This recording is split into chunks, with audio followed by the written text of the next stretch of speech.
Sinden Pengabdi Setan bab 6 dengan judul Kirana. Adu ilmu dan kesaktian rupanya tidak cukup untuk menyelamatkan desa, namun kedatangan sosok seseorang wanita membuka jalan baru untuk tragedi ini. Dia adalah Nyai Kirana. Cerita ini ditulis oleh Deo Seta.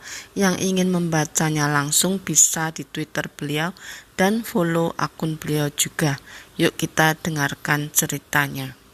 Bayaran untuk mendapat kesaktian secara cepat tidaklah murah. Ilmu hitam mampu memuaskan nafsu penggunanya untuk menuntaskan dendam, mendapatkan kekuasaan, menaklukkan dan mendapatkan hal duniawi yang mereka inginkan. Banaspati, sosok bola api ilmu hitam yang melayang-layang di atas desa, hadir di sini dengan perintah Mbah Jurip yang menuruti perintah Nyai Lindri hanya karena hawa nafsunya. Ular siluman yang terikat dengan keris pusakanya juga telah bersiap menyerang warga desa.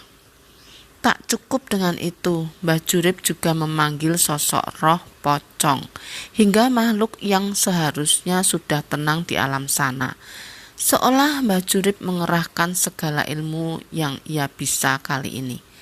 "Mbah, kue wis edan opo mbah? Kue ra sadar, ragat kanggo iki kabeh." Artinya, "Mbah, kamu sudah gila. Kamu gak sadar bayaran atas ini semua," teriak Cahyo mencoba memperingatkan.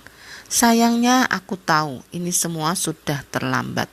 "Hehehe, aku ora peduli.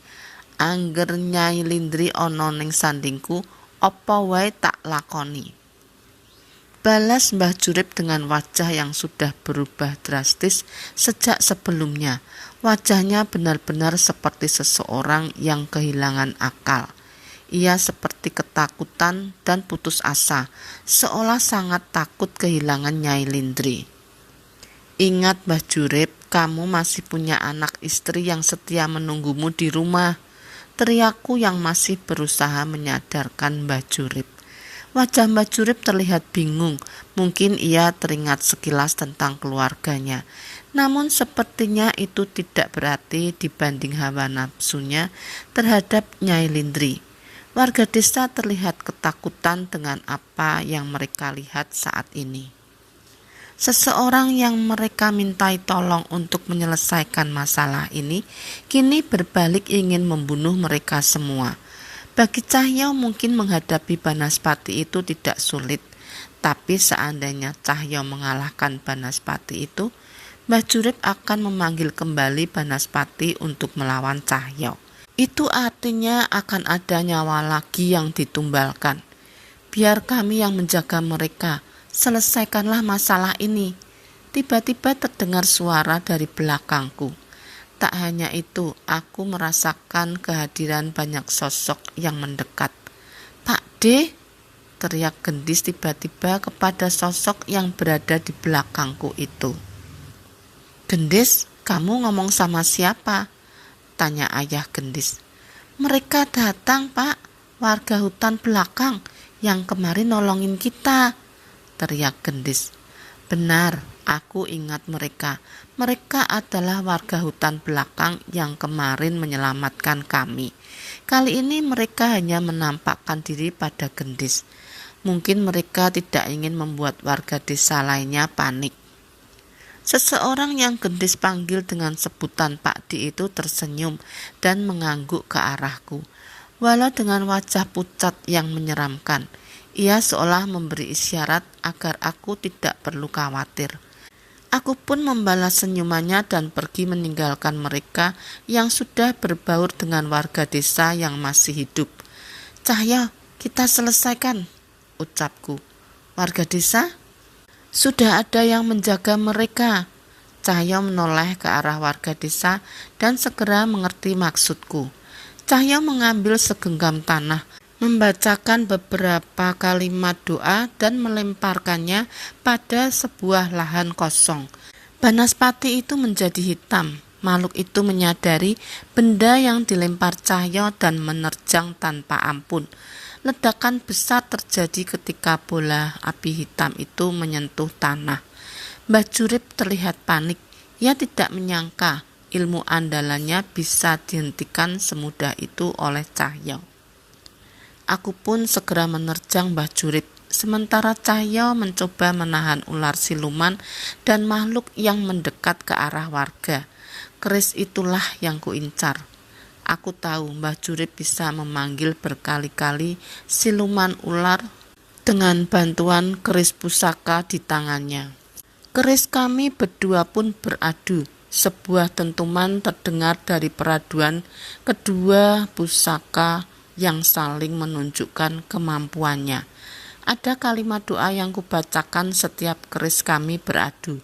Tak satu pun serangan dari keris kami mengenai salah satu dari kami. Hanya pertarungan sengit dengan saling mengadu pusaka yang terjadi saat ini. Bukan tanpa alasan, sebisa mungkin aku tidak ingin melukai Mbah Jurip. Beruntung ilmu bela diri Mbah Jurip tidak sehebat yang kuperkirakan. Aku bisa menghindari setiap serangannya bila berhati-hati. Sampai akhirnya Mbah Jurip sadar dengan hilangnya satu persatu sosok ular siluman yang sebelumnya ia panggil. "Brengsek, apa yang kalian lakukan?" teriaknya. Aku tidak menjawab dan terus menyerang kerisnya sambil membacakan kalimat doa. Hingga akhirnya runtutan doa yang kubacakan selesai. Mbah Jurip melompat mundur dan memperhatikan kerisnya. "Sudah selesai, Nan?" tanya Cahyo. Aku mengangguk. Pusakaku? Teriak Mbah Jurip dengan panik. Dukun cabul, sekarang pusakamu itu tidak lebih dari seonggok besi karatan," ledek Cahyo. Mbah Jurip membacakan berbagai mantra, namun percuma. Aku sudah berhasil memutihkan pusaka itu. Sekarang keris pusaka yang terikat dengan sosok roh ular siluman itu sudah tidak lebih dari besi berbentuk keris biasa. Mbah Jurip melihat sosok roh yang ia panggil, namun sebagian dari mereka sudah menghilang, ditenangkan oleh doa Cahyo, dan sebagian lagi tidak berani mendekat. "Sudahi saja Mbah Jurip, sudah tidak ada lagi ilmumu yang bisa kau gunakan," ucap Cahyo. "Bertobat Mbah, Tuhan Maha Pengampun. Mungkin saja ada cara untuk menebus dosa-dosa Mbah Jurip," tambahku. Mbah Jurip semakin panik. Ia menoleh kepada Nyai Lindri dan Nyai Lindri membalasnya dengan tatapan yang melecehkan. Mbah Jurip pun tidak dapat berkata apa-apa lagi. "Sudah Nan, gantian kita urusin sinden-sinden yang suaranya seperti kaleng rombeng ini," ucap Cahyo. Aku setuju dengannya. Sedari tadi mereka nyinden dengan suara yang aneh. Aku yakin itu adalah kutukan. Seandainya tidak ada batu dari langgar watu bumi itu, mungkin sudah ada beberapa dari kami dan warga desa yang mati. Aku menggenggam keris Raga Sukma di tanganku dan bersiap menyerang Nyai Lindri yang sudah tidak memiliki pertahanan. Belum sempat kerisku menganiayanya, muncul seseorang yang menahan seranganku dengan tongkatnya dan menatapku dengan kesal. Ia adalah seseorang yang dipanggil dengan Nyai Jiwonto, sinden tua yang kuduga adalah pemimpin dari mereka semua. "Lindri, aku bunuh satu." "Mas Danan, awas!" teriak gendis dari jauh. Terdengar suara Mbah Jurip yang menerjangku dari belakang, menusukkan kerisnya ke tubuhku, dan gendis yang mencoba memperingatkanku. Aku lengah, keris kosong itu menancap di punggung bahuku, darahku pun mengalir. Beruntung ini hanyalah tusukan kecil. Rupanya Cahyo berhasil menahan Mbah Jurip dari belakang sebelum kerisnya menusuk dengan dalam. Cahyo tidak mau mengambil risiko dan menghantam Mbah Jurip hingga tak sadarkan diri. Aku tidak menyangka tanpa kekuatannya pun ia masih bertingkah senekat ini. Aku melihat Nyai Jiwonto tersenyum dan kembali ke samping Nyai Lindri. Urip ning donya sing tanpa pengarep. Terdengar suara Nyai Jiwanto nyinden dengan suara yang aneh.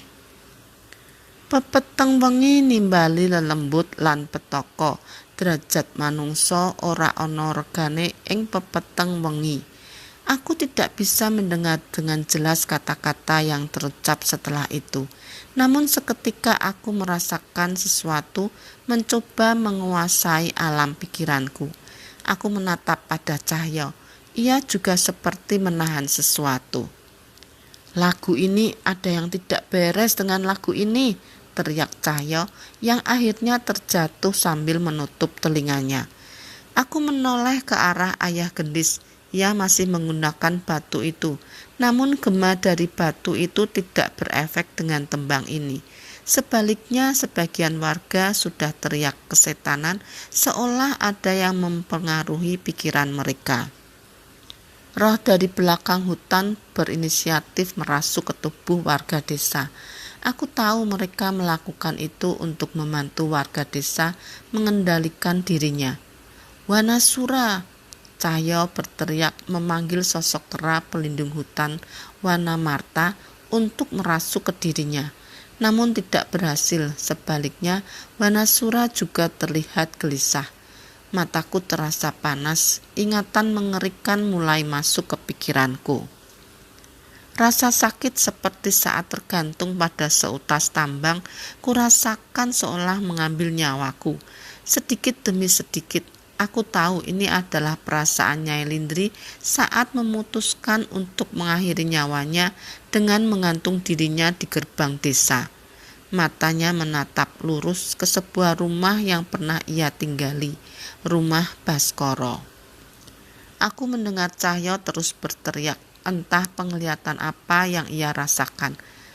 Namun aku tidak berkutik. Aku seolah hampir kehabisan napas merasakan semua yang terjadi padaku. Kelingan swarga ing wayah esuk sing sepi. Dek, terdengar suara tembang mendekat dari arah gerbang desa. Suara tembang itu seolah menyentuh detak jantungku. Lelembut lan manungsa duweni karep sing beda. Langit nderekake wong kang manut marang Gusti. Aku mengenal suara ini.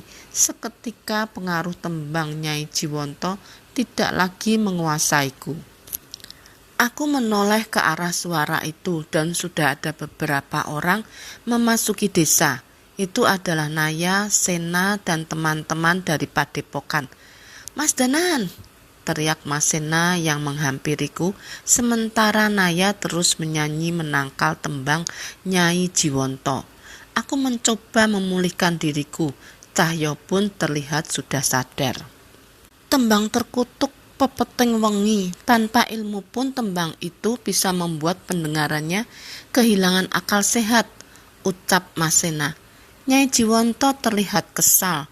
Ia memberi isyarat kepada sinden lain untuk mengelilingi kami termasuk Mas Sena dan Naya. Ini tidak akan mudah. Masing-masing sinden ini membawa berbagai kutukan.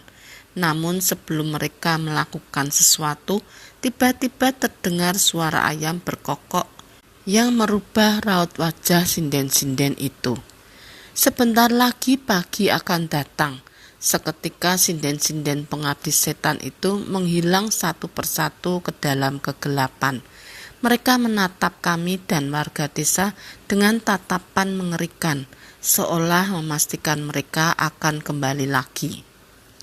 Urusan kita belum selesai, ucap Nyai Jiwanto yang segera meninggalkan kami di gelapnya malam yang hampir bersanding dengan cahaya pagi. Mas Danan gak apa-apa. Naya menghampiriku setelah melihat darah mengalir dari punggungku. Luka tusukan kecil Naya, gak apa-apa, balasku. Naya obatin dulu, ucapnya sambil membantuku untuk berdiri. Aduh, sakit, terdengar suara Cahyo merintih kesakitan. Segera Mas Sena menghampirinya dan mengecek apa yang terjadi padanya. Aku melihat Cahyo menoleh ke arah Mas Sena. Gak bisa, yang ngobatin harus Naya, teriak Cahyo. Seketika aku mencopot sandalku dan melemparkan tepat ke wajahnya. "Mulutmu itu bisa-bisanya," ucapku. Cahyo pun hanya nyengir dan kembali berdiri. "Ya, namanya juga usaha, Nan." Mas Sena hanya menggeleng melihat tingkah laku Cahyo. Namun aku tahu setelah pertarungan tadi, tubuh Cahyo juga pasti tidak sesehat yang ia tunjukkan. Aku menoleh ke arah warga desa. Roh-roh yang sebelumnya menjaga mereka berpamitan bersamaan terbitnya matahari yang menyelamatkan kami. "Naya, tadi yang kamu nyanyiin tembang apa?" tanyaku. Naya hanya tersenyum tanpa menjawab pertanyaanku. "Kok senyum-senyum sendiri bukannya dijawab?" tanyaku lagi. "Lah aku mau jawab juga lucu.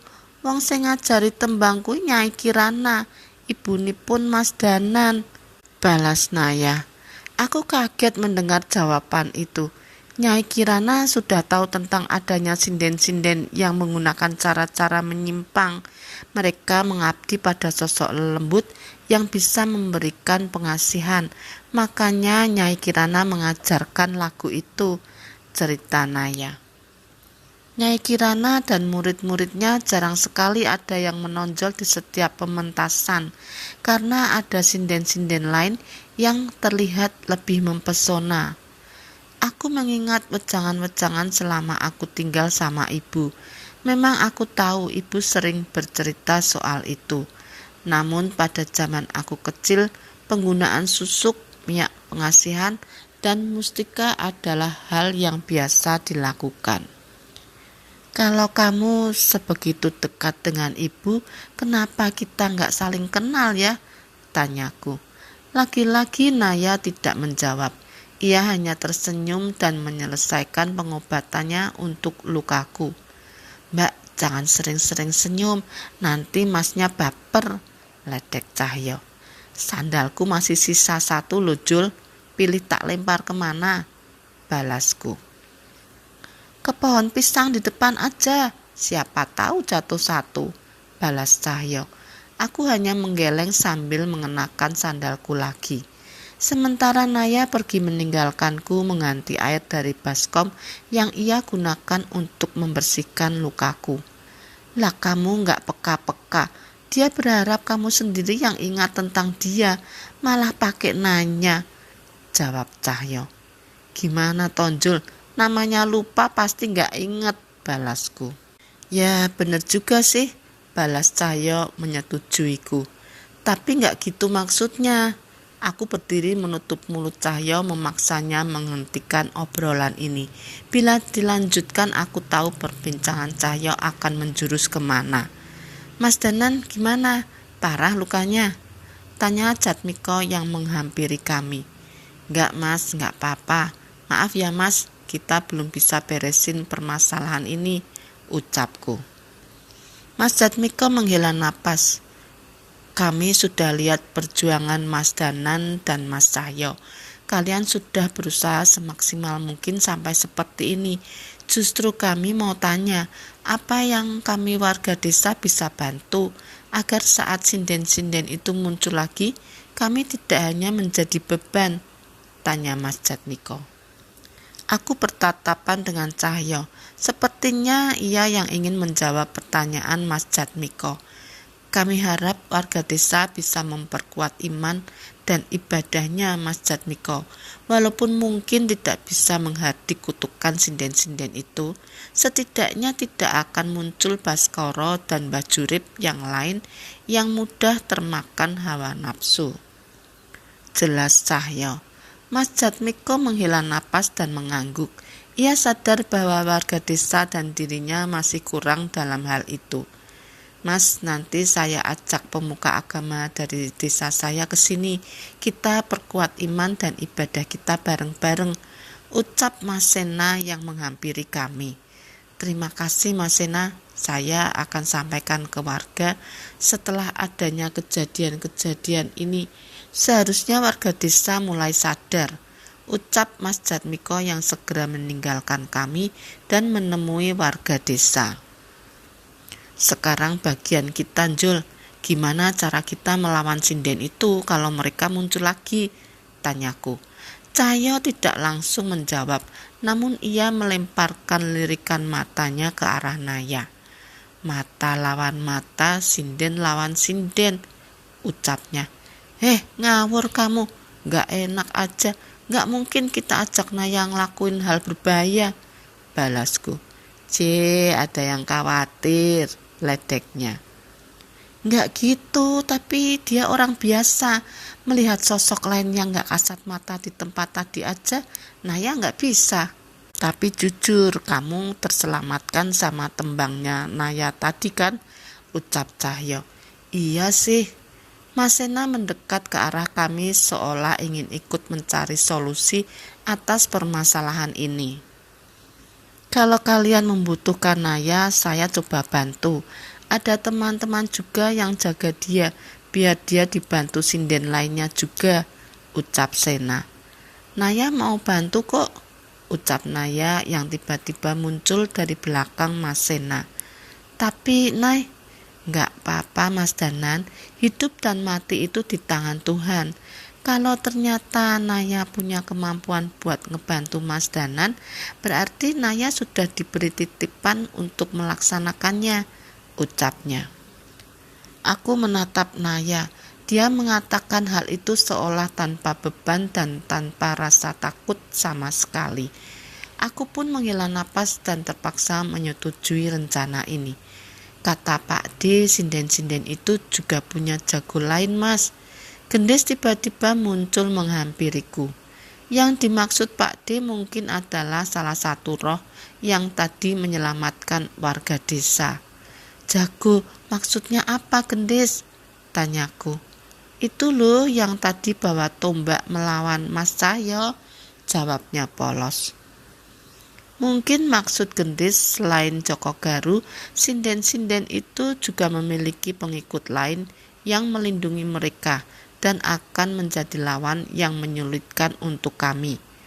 Lebih baik Mas Danan dan Mas Cahyo beristirahat di padepokan saja.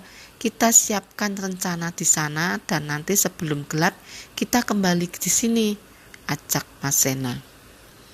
Kami pun setuju dan segera berpamitan dengan warga desa, yang juga segera kembali ke rumahnya masing-masing. Aku harap mereka mengingat pesan kami tadi dan bisa mempersiapkan batin mereka sebelum kembalinya sinden-sinden itu. Padepokan terlihat cukup ramai, sepertinya anggota mereka sudah mulai beraktivitas seperti biasa. Aku memutuskan untuk membersihkan diri dan beristirahat, memejamkan mata sejenak untuk memulihkan kondisi tubuhku. Sepertinya Cahyo juga sama. Beberapa hari ini terasa begitu berat. Semoga saja pertemuan dengan sinden-sinden itu berikutnya adalah akhir dari kutukan ini. Nak, bangun nak. Iya Bu, sebentar lagi. Ibu sudah masak sayur lodeh, keburu dingin. Mendengar ucapan itu aku segera memaksa membuka mataku agar tidak ketinggalan memakan sayur lodeh favoritku buatan ibu. Tapi seketika aku sadar, sepertinya aku bermimpi. Mungkin saja aku memang kangen dengan ibu. Loh kok malah tidur lagi? Sontak aku duduk dan menatap seorang wanita di dekatku. Aku mengusap mataku dan memastikan apa yang kulihat bukan khayalan. Ibu? Tanyaku. Benar itu adalah ibu. Dia tersenyum seolah ingin memberiku kejutan. Ibu bisa ada di sini? Tanyaku. Belum sempat menjawab, Cahyo muncul di depan pintu sambil membawa piring yang sudah berisi lauk. Ya biarin toh, kan akhirnya bisa masak sayur lodeh istimewa, gak kalah dari buatan bule, ucapnya sambil mengunyah. Yalah, giliran makan aja cepet kamu, balasku. Perasaan ibu gak enak. Pas Naya ke Pak Lek katanya kamu ke desa ini. Pak Lek cerita tentang sosok yang kamu hadapi saat ini. Jadi ibu khawatir, cerita ibu. Iya, tapi ibu gak usah kesini, bahaya. balasku. Anak kok mau ngatur orang tua? Percaya nggak percaya, orang tua bisa menjadi sekuat apapun demi melindungi anaknya, jawab ibu. Aku tersenyum dan ibu malah mengusap rambutku layaknya seorang anak kecil. Aku sedikit malu ibu melakukan itu di depan Cahyo, tapi tatapan Cahyo sepertinya merasa iri dengan apa yang dilakukan ibu padaku. Enak nggak sayur lodehnya? Tanya ibu pada Cahyo. Enak Bude, ini mau nambah lagi. Enak aja, aku belum. Makanya bangun cepet, mandi, jangan males-malesan, ledek Cahyo. Danan emang gitu Bude, kalau nggak diburu-buru senengnya di kasur. Enak aja, fitnah lebih kejam daripada fitnah. Aku melempar bantalku pada Cahyo, namun ia begitu cekatan menghindar demi melindungi sepiring nasi di tangannya. Ibu hanya menggeleng melihat kelakuanku dan Cahyo, seolah dia merasa tidak ada yang berubah dari kami sejak masih kecil hingga sekarang. Aku segera mencuci muka dan menuju ruang makan di Padepokan Sena. Terlihat ibu sedang asik berbincang dengan Naya, seolah mereka sudah akrab dengan Naya. Ibu terlihat menunjuk ke arahku, namun Naya terlihat tersenyum tersipu menanggapi ucapan ibu. Entah apa perbincangan di antara mereka, namun kejadian ini benar-benar merubah perasaanku semenjak kejadian semalam. Mas Danan, benar itu ibu Mas Danan? Tanya Sena. Iya Mas, kenapa? Ndak pantes ya? Ibunya cantik, anaknya kucel begini, potong Cahyo. Asem kamu Jul, masih aja, ucapku. Mas Sena pun ikut cair dengan perbincangan kami. Lah coba kamu ngaca, bangun tidur nggak mandi, mukamu kayak gimana? Tambah Cahyo. Ya iya sih, habis ini mandi, tak ajak Naya, ucapku. Sembarangan. Tak bilangin ibumu loh, ajak Naya buat nyuciin piring selama aku mandi. Curigaan aja sih, balasku. Cahyo hanya melengos dan melanjutkan makannya. Ngapunten yo Mas, Danan kalau ada ibunya balik kayak anak kecil lagi, bisik Cahyo pada Mas Sena. Siang ini terasa berbeda dari biasanya. Sepertinya masakan ibu benar-benar merubah moodku hari ini. Tepat setelah selesai mandi, kami segera berkumpul di pendopo untuk berdiskusi tentang maksud kedatangan ibu dan tentang cara kami menghadapi sinden itu lagi nanti. Ibu dapat kabar dari teman-teman sinden yang lain, ucap ibu membuka pembicaraan. Dari berbagai sanggar dan padepokan, beberapa sinden mendapat perintah untuk berkumpul di suatu tempat. Aku sudah curiga pasti ada hubungannya dengan kemunculan Nyai Jiwonto yang memimpin sinden-sinden abdi setan kemarin. Ada seorang sinden yang menolak. Ia ingin bertobat, melepaskan susuknya, dan tidak menuruti perintah dari empunya lagi. Tapi tiba-tiba wajahnya menua dan kulitnya penuh dengan sisik. Ia datang ke desa Kandimaya meminta pertolongan pada ibu dan menceritakan hal ini. Aku membayangkan bagaimana tersiksanya sinden itu. Namun itu jalan terbaik. Lebih baik ditolak oleh seluruh manusia di dunia dibanding ditolak di tempat terbaik oleh Yang Maha Kuasa. Maksud Bude ada kemungkinan mereka akan datang ke sini membantu sinden-sinden demit itu, ucap Cahyo. Ibu mengangguk. Nyai Jiwonto pernah datang ke desa Kandimaya. Beruntung saat itu kami sudah pernah mengalami masa-masa sulit, sehingga tidak ada yang tergoda dengan bujuk rayunya. Saya yakin setelah ini teman-teman dari Padepokan Ki Joyo Talun juga bisa bangkit kembali menjadi lebih besar dengan jalan yang benar, ucap ibu. Mas Sena menggenggam tangannya saat mendengar kata-kata ibu. Aku merasakan niatnya untuk mengembalikan kejayaan Padepokan ini yang merupakan warisan dari ayahnya. Nyai, mohon bimbingannya untuk Naya. Mungkin ia akan ikut menghadapi sinden-sinden abdi setan itu lagi nanti, ucap Mas Sena. Ibu mengangguk. Tidak cuma Naya, semua sinden di tempat ini harus ikut. Mereka harus bisa membedakan seni sejati dengan sihir atau mantra yang bersembunyi di balik sebuah seni budaya, ucap ibu. Ibu, tapi terlalu berbahaya. Semakin banyak orang awam di sana, semakin banyak kemungkinan korban yang jatuh, protesku. Apa mudah memotong kertas yang jatuh dengan sebilah pedang? Tanya ibu. Aku menggeleng, tentu saja susah.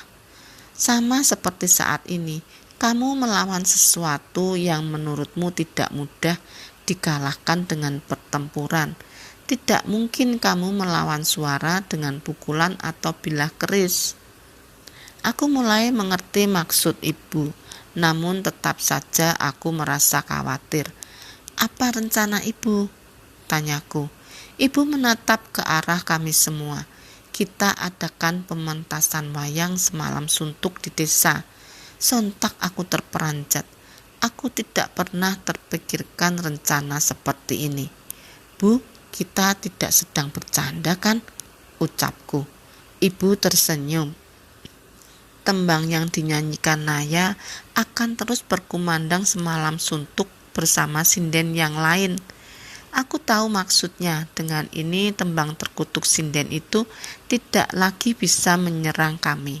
Sena, maksud saya Ki Sena, akan menggunakan batu dari Langgar Watu Bumi sebagai dodokan. Aku segera sadar dengan ini. Suara kutukan sinden itu tidak akan bisa membunuh warga dengan gema yang dihasilkan. Lakon yang dimainkan akan menuntun warga desa untuk lebih sadar dengan perbuatan mereka pada Nyai Lindri dan semoga saja bisa membuka mata mereka. Aku, Sena, dan Cahyo saling menatap. Tidak pernah terpikirkan olehku cara semacam ini. Pantas saja banyak desa yang menggunakan acara pentas wayang untuk menangkal kutukan. Salah satunya karena di setiap pementasan wayang ada pesan yang disampaikan yang bisa menguatkan iman dan membawa kebaikan bagi penontonnya. Aku semakin kagum dengan ibu. Bude, kok bisa kepikiran rencana brilian seperti ini? Tanya Cahyo. Ini ide Mas Bisma, ayahnya Danan dulu. Dia sudah pernah mengalahkan Nyai Jiwonto sebelumnya, cerita ibu. Ibu yakin kalian lebih hebat darinya. Bersambung ke part akhir. Terima kasih yang sudah menonton video ini. Mohon maaf bila ada salah kata. Yang belum subscribe, mohon subscribe, like, dan komen agar channel aku terus berkembang.